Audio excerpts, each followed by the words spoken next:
The former Commonwealth ombudsman says the immigration minister is ignoring his appeals to do something about the growing number of people in indefinite detention. Alan Asher's reports to the government are still flowing through the system. One of those reports on long-term immigration detention has raised the thorny issue of the people who've been found to be refugees but have been given adverse ASIO assessments.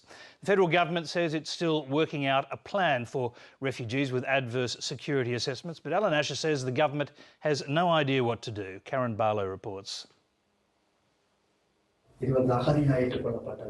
This man, known as Suta, has spent 2 years and 4 months in immigration detention after fleeing Sri Lanka by boat. These papers recognise the 25-year-old as a genuine refugee. And these papers show he was then rejected a year ago by ASIO.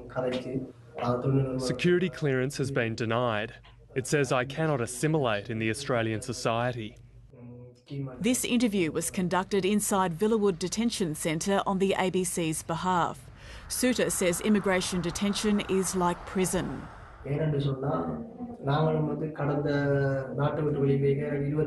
I was 22 when I left my country. I spent those 22 years in an open jail, like tight environment. Military atrocities, random checks by the military, a lot of issues. And I come here and am put in a detention centre. It gives me great pain and makes me feel sad. Every day I wonder whether I need a life like this.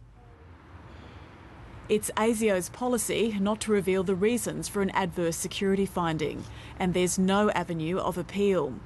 Like 43 others with adverse findings, Suta is in limbo. He can't go back to Sri Lanka and he can't be released into the community. They wanted us to give them the contact details of any family or friends in a third country. It has been almost 6 months since I provided those details. The Commonwealth Ombudsman has resigned over scripted questions for the Greens, but Alan Asher's assessments of people in immigration detention longer than 2 years was today tabled in Parliament. The Immigration Minister, Chris Bowen, was asked to act on 10 cases. I'm really pleased to see that in a number of reports he's acted to deal with some of the crises that we pointed out in the reports. But sadly, in relation to compromised security, there seems to be just nothing. The now former Ombudsman says the government has no policy for refugees with adverse security assessments, and he'd asked the minister to urgently release 2 Tamil men into the community.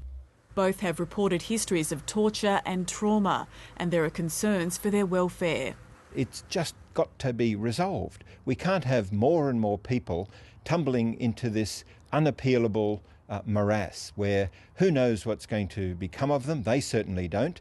The years tick by for some, and you can just see why that sense of frustration, helplessness and hopelessness can well over into unfortunate manifestations, self-harm, threats and I fear actual incidents of suicide. The Minister has been unavailable for an interview. Mr Bowen's statement to Parliament on the 2 Tamil men says they will remain in immigration detention while my department explores options for people with adverse security assessments who have been found to be refugees. In a further statement to Lateline, the Minister says, these are complex cases, but the government cannot and will not compromise on matters of national security. After resigning as Ombudsman, Alan Asher revealed he had a frosty relationship with the Minister and met him only once.